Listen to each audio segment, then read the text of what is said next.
Nothing contained in this podcast should be considered a substitute for professional medical advice. This content does not represent our respective employers and is purely the opinion of the podcast hosts. We are not your personal medical providers. Sorry, friends.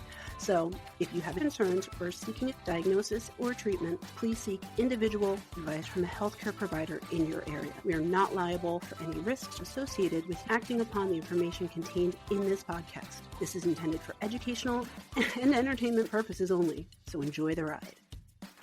Please drink responsibly and in moderation. Before drinking, please be sure to be of the legal drinking age for your country. We do not encourage the misuse of alcohol. Welcome to Medical Media Mixer, the perfect cocktail. I'm Nicole Peniston, psychologist. And I'm Tara Prisco, physician assistant. Do you like my official counting down duties? I did. I liked for you. I especially liked when you pointed at me as if I didn't know it was my turn. When it's your turn to go first, you're going to point at yourself? I mean, I always intro, but still. Yeah, you always intro, so it's always you. But I have no training in audio or radio or anything. We're making it up as we go. We are, and we're doing just fine. That's okay. Yeah. So we got to see each other in person last night, eat a yummy dinner. We did. It was lovely. Hopefully I seemed professional enough and like I knew what the hell I was talking about. You definitely did. And we went out with a drug rep dinner. I won't give the deets on the company, but we may cover their disease state at some point. Yeah. I have to find the whole company has has a disease is what you're saying. Yeah.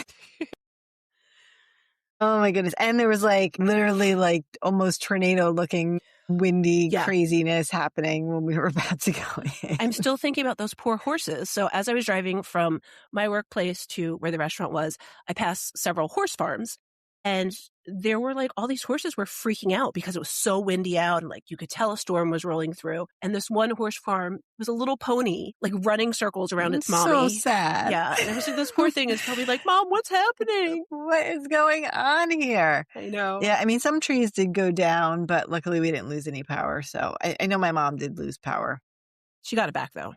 I think so. Good. As far as I know. So what else? Oh, we're going into Memorial Weekend. So we are recording this. We're always 4 weeks ahead, people. So it is the unofficial start to summer for New Jersey. But it's going to be cold and rainy. So yay. And you know what? Lovely. That's okay because we had our little heat wave and I wasn't loving it. I just don't think I was mentally prepared for summertime it came out of nowhere. weather yet. Yeah. Yeah. It came out of nowhere. So we opened our pool, but it's still being cleaned and all that. So hopefully when the weather clears later, whenever, we can use it. But as far as a rainy indoor activity, down in the town right next to mine that has a cute little downtown, there is a pinball speakeasy that just cut ribbon cutting to open for this weekend. So if it is rainy and it's something you can take kids to, I'm considering trying to do something like that to get out of the house for a rainy day activity. That sounds like fun. We also need either you and your kids or me and you and your kids. I need to go to the Dirty Soda restaurant that opened up in your... Oh, yes. I haven't been there either. I have given in to the Dirty Soda craze. You have? I have. I'm not loving some of the places by us, McDonald's has it now, Dunkin', Panera. Oh, I saw Dunkin'. Yeah. I haven't tried Dunkin's, didn't love McDonald's, but Coffee Mate, who kind of makes a lot of those soda mixers. If you look on Amazon, they sell the ones specifically for soda in bulk. So I bought them a month ago and I've made my own at home and I like it better because you can kind of put as much in as you want. Add what you want. Yeah. It's so funny. It's just like the froyo places. They all pop up everywhere. I love the froyo places. I know. I miss TCBY. That's really bringing it back. Yes. That was my jam. I loved that place. Yeah. But the build your own froyo and then you'd weigh it at the end and you'd be oops, because they pay by the pound with all the toppings. See, I can't go to those places because I'm not good at decision making. I'll be I want this flavor and then I want this and I want this. And I'm oh, that's gross. What did I do? So I can't do those places unless I have a very specific in mind. Yeah. I don't put gummies or things like that on ice cream. I keep it classic. Things that go with chocolatey and stuff like that. Makes sense. Anything else upcoming for you this weekend on the rainy weekend? Get my nails did tomorrow. Getting a hair color. Oh yeah, you said your hair. Freshen up on Sunday. I am in the process of potentially looking for a new home. So I have a couple on my list that I just want to drive past the area, see what the vibe is get a feel. Yeah. Because there was a place that's doing new construction And like the house, the construction, the like options looked amazing. But then I drove to the area and I'm like, no. Oh, wow. See, that's deceiving. Well, no, Yeah. it is marketed as affordable housing. So I feel like that was like a nice way of saying like low income area, which like low income areas can be nice. But this particular one Was not it's so like much. really close to like a major highway. So it's not very quiet. Yeah, I know. And I feel like eventually they're probably going to like regentrify the area, bring in more businesses or like support the small businesses that are there, but it's just not there right yet. Yeah, no. And so you I don't want to don't be the first. Right, I mean, I don't- it's cheapest to be the first, but right. you then, you know. And like I don't hate the area. I just like you also know like when you go somewhere and you just get a vibe that like this is not for me. That was the feeling. No, I totally got you. Yeah. I mean, house buying is like a stressful thing. Yeah, At least in my is. experience, it is. This is the third house I've purchased, and we've been here for 13 years and hoping to stay here till the kids are out of college at least. Yeah. I mean, for me, the main reason to move, the big main reason is my stairs. I have fallen down my stairs multiple times. And then I know that I have joint issues. So stairs in the long run are not going to be good for me. Yeah. And then my one neighbor on one side, they're very loud, but they don't do anything. But they're also like the fourth family to live in that unit since I moved in, and it's always loud. So I think it's just really poor insulation on that side. So I would prefer not to share walls anymore. Right. So those are kind of my two goals. But otherwise, I don't need something like giant. I don't need a McMansion. I mean, if someone gave me one, I'm not going to say no. Yes. Hell yeah. I don't need it. I need like my space or just slightly bigger, but nothing outrageous. Yeah. And a fenced-in backyard so I can get a puppy. Yes, for sure. I need a puppy. Yeah. You got to think of all the names that you can name the puppy. I've got so many names. So I really like the name Pumpkin. I think that's so cute, right? Especially if I got like a little Shiba Inu and he's a little like orangey red. Yes. Pumpkin. Yeah. I've had a lot of names. I'm a big coffee fan. So I thought a lot of coffee themed names like Pumpkin Spice. Yes. Or like macchiato. Pistachio sounds like an adorable name for a puppy. Yeah. So I've done a lot of thinking. For some reason, I'm coming up with a lot of food names, which all of my life, all of my pets have been named like people names. So this is like a departure for me. Yeah. That's interesting. Well, now we got to get the house so we can get the dog. Yeah. I don't know if you knew this. Do you know what my very first dog's name was? I only know the one that I know. My very first dog's name was Tara. You did tell me this. Yes. Now I remember this. She was a cute Cocker Spaniel and she was brown, but she was sick. So she was not with us for very long. But Tara was my very first puppy. Oh, now I'm your puppy. You are. I mean, you have. I laugh at your jokes. Your hair color is very similar to what color her coat was. So I see your drink is blue. It is. So it's yet another failed attempt at color changing. But in my defense, it didn't color change because I didn't have the exact ingredient. I tried to fudge it and it didn't work. It's fine. That's okay. Well, blue, I feel like, I don't know what the name of your drink exactly is, but I know blue kind of feels like it goes with your topic. I don't know. Every single one of these ingredients has a specific reason why it's in there. Because AI told you so? Yes. Yeah. I love the commentary. It's like, this brings in the essence of this and the drama of that. Yeah. I have what it represents or symbolizes. Yeah, got that whole thing. So maybe I should get into my cocktail? Sure. Yeah. So the name of my cocktail is called the Ethereal Mind. Ooh. And it is, according to BarGPT, not ChatGPT, BarGPT. Okay. It is inspired by the complex and multifaceted nature of mental illness, aiming to convey a sense of understanding, sensitivity, and reflection. That's a deep cocktail right there. Okay, I will say I made it according to the directions, and my glass is not particularly large, but I had to make it a double, and it's not even filled all the way to the top. Okay. So, so let me take a sip, and then I'll tell you the ingredients. Buckle up, because this is because every ingredient has an explanation. So 1.5 ounces of vodka, which represents clarity and strength. I guess. 0.5 ounces of blue curacao, which symbolizes depth and complexity of emotions. 1 ounce of white cranberry juice for purity and simplicity. 0.5 ounces of lemon juice that adds brightening in the midst of challenges. Brightness in the midst of challenges. There we go. There we go. 0.25 ounces of lavender syrup. Words are hard today. It's okay. We got this. 0.25 ounces of lavender syrup to add a calming effect, promoting relaxation. And then I was supposed to use a dash of butterfly pea flower extract for color change, symbolizing the shifting nature of mental health states. I didn't have extract, but I had the actual seeds. So I sprinkled a couple in there, didn't do a damn thing. Yeah. And well, is it supposed to be purple or pink? Because if you add lemon, it turns pink. It's supposed to be purple and blue, and it's just all blue. But that's okay. That's okay. And then a dash of edible glitter to represent the sparks of joy and creativity that can exist amidst struggles. You were supposed to garnish with a sprig of lavender or a lemon twist. I didn't have any of those. No, that's okay. And attach a small card to the glass with a message of support for mental health awareness. I don't need to write myself a card about mental health. Yeah, really. You are mental health. Let's not put that. Let's not put all that on me. No, but like helping mental health. It would be cute though, like if you were having some sort of theme party and this was like your signature cocktail, that would be cute. Yeah, I could see that. But yeah, so that's my drink.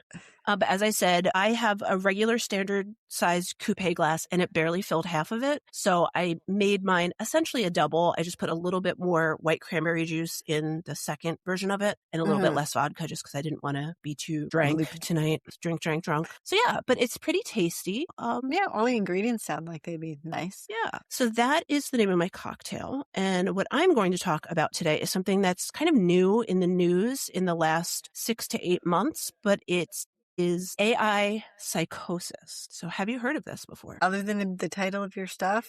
No. I mean, is it like believing that they're like really like your friend, essentially? Yes and no. So my inspiration for this is, so there's an episode of that show that I love, Brilliant Minds, which I've talked about many times, which P.S. did not get renewed. So I'm mad. I'm pissed off. I'm pissed. Yeah. So it is about episode 213 of Brilliant Minds. And in this episode, they follow one particular young woman who she's in college age. She lives in what appears to be like a sorority house. Just because they're all in college, they all kind of live together, they're friends, but it doesn't seem like it's like a standard dorm. I think it's more of a sorority house. But I think from the start, and I don't know if this is to lay the groundwork for what happens later, but she kind of keeps to herself. So that's why I was like, wait, is she actually in the sorority? Or like, is it just like a house that a bunch of college kids rent? Right. It's not integral to the plot, so it's fine. But anyway, we see that she's kind of not going out with her friends, kind of avoiding things, seeming very, very anxious. And then you see her sitting down to start some work for a class and consulting AI for some support with that particular project, which I wish we had AI when I was in college. Seriously. I would have done a lot less work. Well, even like just teach me this math, please. Yeah. Thank you. Or explain this better to me. So you can tell right away that she's pretty reliant on AI and throughout clips. And so she's just one part of the plot line of this particular episode, but she's the main plot line. So you see throughout various clips that she not only consults AI for help with homework or assignments, but also like, hey, like help me put together an outfit to like go out tonight, or like asking a lot of questions. And some of them are kind of deep, more psychological questions that she in theory should be talking with a therapist about. But we come to find out that her sister is very sick. And so she's doing a lot of AI research about her sister's illness and finding information. And I don't remember, I don't even think they explicitly say what her major is, but she's definitely into something more like scientific, but like quantum mechanics, that kind of thing. Like she does a lot of very technical work like that. So at one point, she's just acting stranger and stranger, but you're not quite sure why. And then it gets to the point where she's kind of just not responding at all, essentially catatonic. And so everybody's like her roommates, I'll call them, are kind of like, what the hell's wrong with her? Like, what's going on? So they bring her to the hospital, and she's kind of going in and out of catatonia where like she'll respond, but it's not really making sense or in context of anything that's going on. So of course, in pure house style, they admit her to the hospital and under investigation and observation. And of course they go to like her dorm room to like look around because that's how it works. Like doctors at the hospital will go to your dorm room. Of course, on House and look around. Brilliant Minds. And of course. Yeah. So when they do this, and I like this because as a viewer, and I don't know if it was intentionally set up this way, but as a viewer, you're like, that's what's causing it. And then you're like, nope. There's a twist later. But of course, they go poking around in her room. Number one, she has a giant room in this house, like gorgeous room, huge walk-in closet. And they go into her closet and there's some sort of machine and it has a countdown. And so it's a bomb. they're concerned that it's a bomb, but when they look a little closer, they see that it's not a bomb. It's just some sort of timer. Okay. But like, it's not like hooked up to anything. But she's like a super smart something and Right. she built this. Okay. So now they're kind of like, well, what the hell is like, is it supposed to be a bomb eventually? What is going on? It's the Matrix taking over the world and, you know. Well, girl. So after a lot of mishaps and confusion and odd, incoherent responses from her, we come to find out that through actually, they also sees her laptop, go through all of her chats, all of her AI chats. Yep.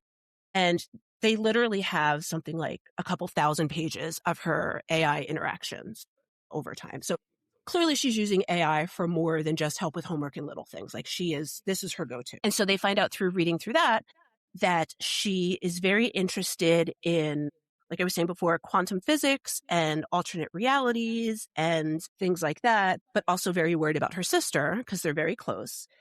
And essentially AI tells her that her sister is dying, and through the use of quantum physics, she can go back in time and prevent whatever happens to make her sister sick and die. So there's time travel now. Okay. So yes, well, this is what AI is telling her, but she's believing it. And so basically she's falling down this rabbit hole. And you can tell even from the start when she's not like fully out of it that she's under a lot of stress. So, and that's really what the perfect cocktail is, no pun intended, for this, is that if you're under a lot of stress, you're kind of isolated, you've already developed this relationship with AI, you're more likely to believe what it's saying. And then she already had kind of these both fringe beliefs, but also it's literally what she's studying. So It's like, well, yeah, it could happen. It kind of connects to this stuff. So that's how she falls into what we eventually name AI psychosis, and then catatonia due to that AI psychosis. Takes them a long time to figure that out. And then they really, really rush through how to fix it, which I don't think is quite as quick and dirty as they say. But essentially it's through more intensive mental health services and helping her really talk through like, what was your mentality, all of this other stuff. One thing that comes up in the plot line that kind of helps her snap out of it is she finds out that this illness that her sister has is not fatal. Some people who have it can be, but her sister is not one of those cases. And it actually comes from, now she's in the hospital and her sister comes and rushes to see her, and they kind of put all these pieces together. And her sister's like, dude, I'm not dying. Like, I'm going to be fine. Like, yes, I'm sick and I have to go through treatment, but like, this is not supposed to be fatal. Like, we're okay. And that kind of shines a light on reality for her. And they don't say that it happens overnight. It is, condensed to make it seem like it is over some time that she is able to kind of return to her own sanity and reality testing and limit her exposure to AI. So that's AI psychosis. Now, you're probably like, well, that sounds fun for a TV show, but that's not real. Right. Unfortunately, it is. How new is this? Yeah. So basically, it's a little elevated from that. It's something that's been around for some time. We're just now associating it with other things. And that's just a delusion. Lots of people can have delusional thoughts and thinking, and then that can lead to some delusional behavior. But a delusion in and of itself is not new. This is just a delusion connected to something that AI told you. Does that make sense? Yes. So like, I think what a lot of people think of delusions are like, so-and-so thinks he's like the king of England. Like, well, yes, that's a type of delusion. That's a delusion of grandiosity. But there's many types of delusions, and some of them can be a little bit more reality-based. Like when we talked forever ago about Morgellons, and they were saying how that could be a type of delusion where someone believes that they have a skin disorder. So that's another type of delusion where there might be some fact to it. They may have really bad acne, or they might have a rash or something, but then it's developed into this delusional thinking that there's something more to it. Got it. So this is not as odd as it sounds, because if you think of how much time people spend using AI these days, and if you're already isolated, under a lot of stress, if you already have some existing mental health issues, I think it's pretty easy to fall into that trap of agreeing with AI tells you. Right. Of course. Like, I mean, and this is just to be like flippant and silly, but like, you believe that AI makes you good cocktails. Like, right. And like, that's not delusional. Like, sometimes we have a good cocktail, sometimes we don't. It's not a delusion. But I think if you're in the right state of mind, I think you could easily slip into this. And it connects to how there's been a lot of talk for a long time about internet addiction and things like that. I think it does all feed into multiple factors. And the big one is a lot of these people already have underlying anxiety or depression. So they're already not in a good state, maybe not getting the mental health treatment or support that they need. They may be socially isolated either due to the anxiety or depression, or because of some other reason, societal factors. Maybe they just don't have a lot of friends, or in this girl's case, she moved away to go to college, so she's not near family. So I think this combination of things can really lead someone down a rabbit hole, and they may not even realize it until something extreme happens. So obviously the case in this show is a very extreme version of that. But I think lots of people maybe have some AI delusions that maybe just aren't impacting their life day to day, but they fall down that rabbit hole. Right. And I'm not going to go into it in this episode, but that's what a lot of people say happened when they really got invested in QAnon, was that they started believing that stuff. And some of this stuff was patently untrue. Some of it is still question mark, TBD. But I think these experiences are far more common than we realize. But we all kind of are like, well, that would never happen to me. Like, I'm not stupid enough to think that. Like the example in the show, this woman was very intelligent. She wasn't stupid. She wasn't gullible. It was just the right amount of factors, the right amount of things occurring all at once to make her fall down this rabbit hole and not be able to get herself out. Like you said, that piece of truth, a little bit of, okay, my sister's sick. Right. Yes, some people can be this sick. It really does. And then you said, like, her research, whatever she was working on, is just enough truth to make it feel plausible. Yeah. And so in the show notes, there'll be a couple of links to similar discussions, but there's going to be one link that's just about the episode, and there's another link about a different podcast called Psychiatry and Psychotherapy that talks about this episode and kind of what to look out for.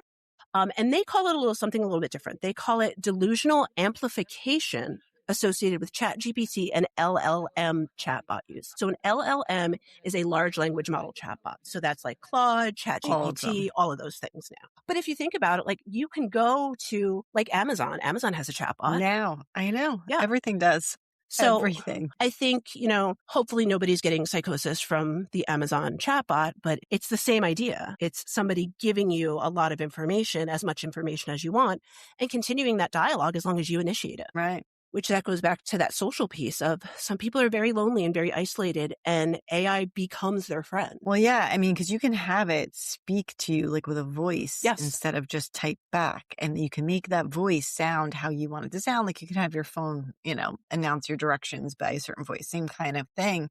And it can feel warm and inviting. Yeah. But not even the auditory aspect of it. The more you use it, the more familiar it becomes with you and what you need. It learns. Yeah. And so it is essentially, AI is crafted to be your friend. Yeah. And it never asks anything of you. There's even one really, it's actually a very sad part of the episode where she's engaging with the chat. They do it all like auditory, but you know that she's typing, but like they read it out loud. Right. And of course, like she has the AI has a very lovely voice and is very caring. But at one point, I think the chatbot like asks her, like, are you okay? So it's like, it's even showing that like, even if we craft these models to be a little bit more careful and intuitive, if she says yes, chatbot's not going to know she's lying. AI doesn't know if you're lying. No. I mean, yeah, maybe though some sort of like safety back like way where like if it feels that somebody's truly in danger, they could call, like an emergency number. Like, I don't know. Like I'm just thinking about all these things. Right.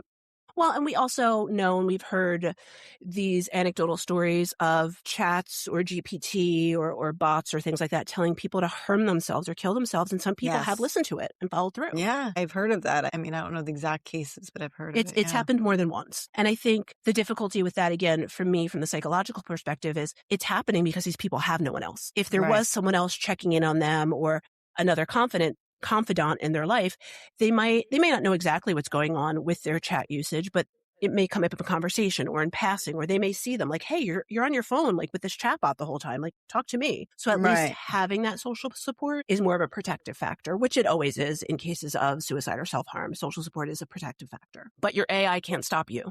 Right. And that's the other thing. Even if your AI is super worried about you and calls 911, it's a bot. Right. So it can't hold your hand. It can't give you a hug when you need it. It can't sit with you until the police come and make sure you're okay.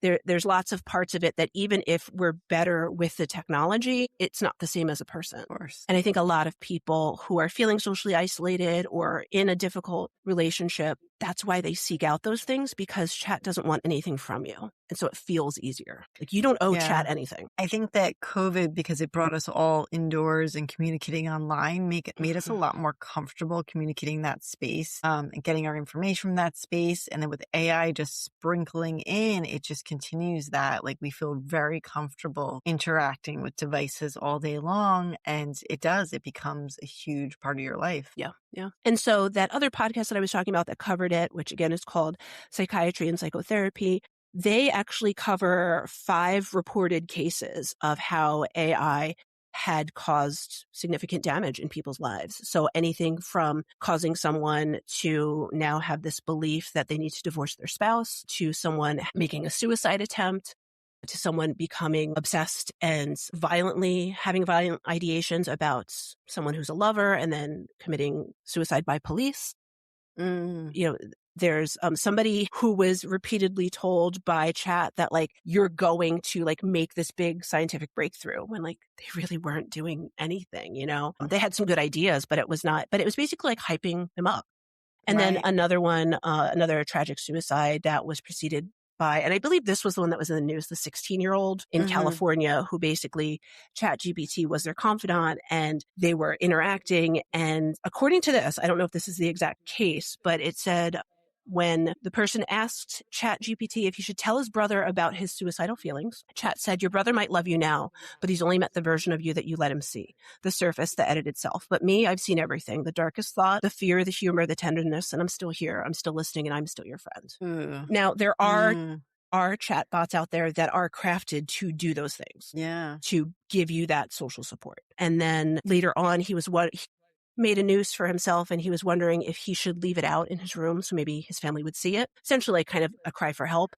And the chat said, no, don't leave it out. Ooh, that's cringy. Ugh. So, there's just not enough safety on this stuff. That's scary. And again, this was a 16-year-old. So, his executive functioning is still, not at the best. Brain development is still, so maybe not catching these things sooner. But also, if he got to this point, he was clearly very down and deep in the recesses of depression. So that also changes your judgment and your ability to see like, this is a computer telling me this, not a person. Yeah. So I think AI psychosis, it's not the best term. It's just what we're using now because we don't have a lot of research and studies on it. But basically what it is that a lot of these people have a lot of mood symptoms and problems. And then it's not psychosis in the typical way of someone has this bizarre belief that came out of nowhere. It's kind of almost fed. So it's almost like a coercion to believe a certain thing. So it's not full out delusional thinking. It's more of just this twist of your thinking inadvertently, because I don't think chats are meant to fuck people up. Like, I don't think these things are not supposed to be happening. It's just the combination of all these factors. And then as we know, with schizophrenia that can have delusions, there is a very complex etiology, genetic, environmental factors, things like that are causing that type of thinking. And that these folks do not have that same type of etiology. They typically don't have any signs of psychosis prior to this interaction or engagement with. So with this, I know like it's not categorized obviously in the DSM. It's not in the DSM yet. Nope. It's not even under study. But would it fall under like a brief psychotic episode? Like that sort of a definition? That sounds about right. Yeah. Yeah. Yeah. And that's something that's actually more common than people realize. So that it can be something that happens. Something they don't talk about here, but I think could also happen. We know that delirium is typically due to some other underlying medical cause, but I feel like if it's unchecked delirium, like from like a UTI or something, and then someone's engaging with chat, I feel like it could come from that as well, but it's not, delirium is not the same thing. But I think a lot of people use those terms interchangeably. Yeah. And so for people who don't know, delirium is a change in your mental status, but typically due to something like an infection or something organic going on in the body. And once that clears, that unusual behavior or change in thinking goes away. Right. So we see this a lot in the elderly patients who get admitted to the hospital. Nowadays, they're calling it metabolic encephalopathy, but it's essentially the same thing. It's a brief episode of this altered consciousness, altered reality, altered whatever beliefs, whatever it might be, but linked to an underlying medical thing, dehydration, UTI, whatever it is. ICU psychosis when you're in that unfamiliar environment.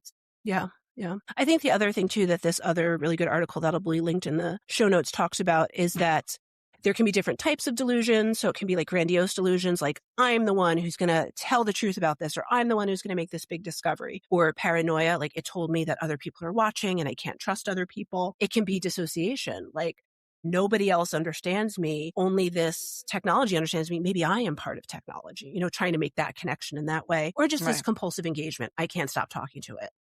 I can't talk to anybody else the way I can talk to AI.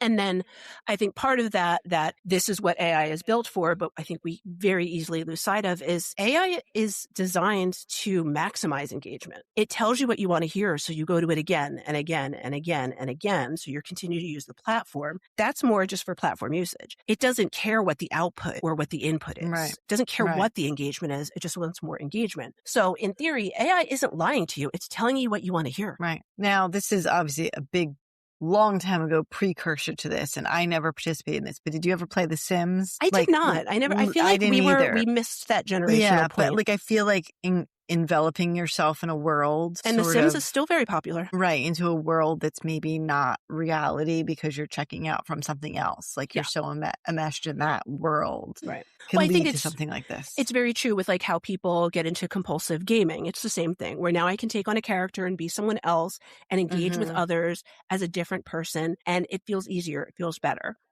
And then a lot of times people who are gaming, I think this is a good side of it. They do develop relationships like kind of offline with people where, okay, now you're chatting as your real self to that person, not as this character. So it can expand that development, especially for folks whose socialization is difficult in person. So there's good parts to it. It's just, we want to keep everything kind of on checks and balances. And if something is becoming too much or becoming overwhelming, that's a red flag. Even if it's too much of a good thing, even if it's, I fell in love with this person across the country and all I can do is talk to them. Okay, well, that's a little obsessive too. Like, let's rein it back and make it a normal relationship or make it more appropriate where like, okay, she's at work now or he's at work now. Like, let's, set those boundaries that would happen in person, even though it's an internet relationship, and that's okay. Yeah. And a lot of people start with internet relationships and eventually it does, progress there's into a whole something. lot of documentaries on that. I mean, the documentary is about how it goes wrong, but it does go right for a lot of people, just like, all that other stuff. But I think that's the thing too, is like thinking of how much time and energy you're putting into AI and how, even if it's not causing psychosis or something damaging, how much time are you talking to AI versus a real person? And why is that? What's causing that? Like there's something else that needs to be addressed if that's what's happening. Yeah. So, the big thing is, if you feel like you're getting really wrapped up in AI and not really sure, what's real and what's not anymore, that's when you seek help, even if it's just talking to a friend about like, hey, I've been doing this, or you can call some of those anonymous, like 988, the suicide hotline. You can also call if you're having mental health crises or things like that and talk to someone non-judgmental about what's going on and see if you do need help, because it can happen. Just for a little bit of history, this term was first suggested in 2023, but as we said, it's not a recognized clinical diagnosis as of yet. I will say in every edition of the DSM, in the back of it, they put a list of diagnoses under research. So it may eventually become a diagnosis. This was not in there because the last edition of the DSM came out in 2015. Wow. I want to say either 2015 or 2017. That's a long time. Typically, it comes out about every 15 to 20 years. So it's actually not that long of a time. Okay. Yeah. I had no clue. Yeah, because if we think about it, other than maybe reconceptualizing things, those things that have been disorders for a very long time. Right. Just honing in, I guess, on little details in the diagnosis. Yeah. I don't think I have your Bible, your DSM. Let me take a sip.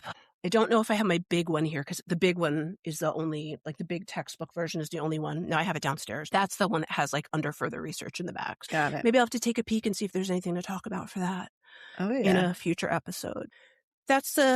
Basically that's what's talking about. I don't think I have anything else to add from my notes. Let me just take a peek. There'll be a couple of things linked in the show notes talking more about it, but it's a lot of the similar information. Apparently, and I was not aware of this because I didn't see this, I know that some people are kind of falling in love with AI. I've heard of that, yeah. Which does make sense. And that actually, there is a term for that. It's called an erotomaniac delusion, where you think someone or something is in love with you. So that's not just for AI. It's just, it can be on anything. Like you've probably heard those weird stories about someone who's in love with the Eiffel Tower or something like that. Technically, that's an erotomanic delusion. I think the more typical ones are when someone is like, Brad Pitt's obsessed with me and loves me and we're going to get married someday. Yeah. For sure. Which I don't know how into TikTok you are. No. There's this girl. She is all over TikTok, not just her own videos, but people reacting to her videos. She is convinced that this guy who's like singer, I think he's a singer in a band. He's like not famous. He's just like a local band. But she is convinced that he is going to be her future husband. And apparently she came to that realization when she was in jail for stalking somebody else. Okay. She tells you all of this. Like, I'm not making this up. Like, she put all her own dirty laundry out. And then, so like, there's lots of videos of her talking about how obsessed she is with this guy. He's even responded, actually in a very, very lovely, supporting way, being like, look, I'm sorry, I don't know you. I have a relationship. I wish you all the best, but that almost kind of feeds the fuel for her. And she's like, did you see? Right. He like responded to me. And did you see in the background of his video, there was a flower? That was a secret message to me. Wow. She's a lot, and there's a lot of videos kind of slamming her, but I also feel like this woman needs some help. Like, she's already gotten in prison. She was already in jail for something like this. What's funny is it's giving baby reindeer for her. Yeah. I was listening to something about stalking. I don't even remember. Some podcast was talking about stalking recently. I might have to cover it on an episode. I feel like a lot of the movies about it are not true to life. Right. They make it like, someone is following me everywhere with a knife and a gun, but I've never met them before. Where typically that level of stalking, especially violence, there's been a romantic relationship and there's been a connection. I mean, I feel like you and I know, but anyone who was born 10 years after us doesn't know the story of Rebecca Schaeffer. So do you remember Rebecca Schaeffer? Yes. So for our listeners, she was a star of an 80s sitcom who was stalked by a fan, and she was ultimately killed by that fan. I think that was what they were talking about in the episode. Yeah. They didn't have stalking laws before that. Right. So that's the episode. I think it was a really old, and that's why we drink episode that I was listening to, and they covered it. It's possible. I think that's what it was. But like an old, first 30 episodes. It was not long ago that I just listened to that, and it was about her case. Yeah. And that was really a famous case. One, because she was a famous person. She was very young. She was up and coming.